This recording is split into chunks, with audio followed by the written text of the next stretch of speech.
রমজানের শেষের দিকে ঈদ আসতো। ঈদ ছিল একটা আনন্দঘন মুহূর্ত। সকলের জীবনে ঈদ আনন্দের সময়, আনন্দের মুহূর্ত।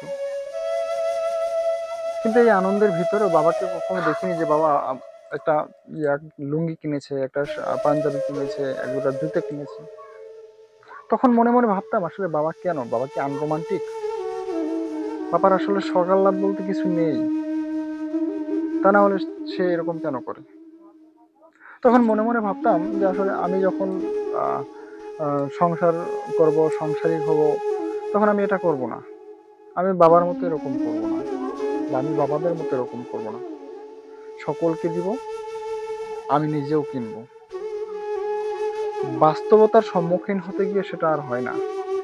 তখন বাবা শিখছিল, আমি ভুলছিলাম।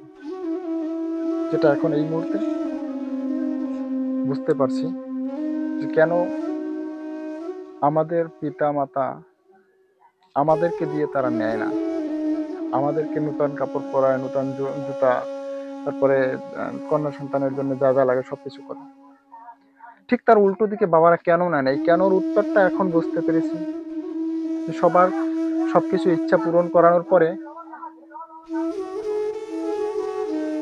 বাবাদের আসলে নেওয়া হয় না। কারণ বাবাদের তখন ওই স্বাদ আহ্লাদটা থাকে না, তাদের সন্তানের স্বাদ আহ্লাদ পূরণ করতে গিয়ে। যাদের বাবা মা বেঁচে আছেন তাদেরকে বলবো, আপনারা আপনাদের বাবা মায়ের সেবা করুন। আর যাদের বাবা মা এই মুহূর্তে পৃথিবী ছেড়ে চলে গেছেন, তারা তাদের বাবা মায়ের জন্য দোয়া করুন। আমার বাবাও চলে গেছে, দোয়া করি বাবার জন্য। বাবা ভালো থাকুক পরপরে,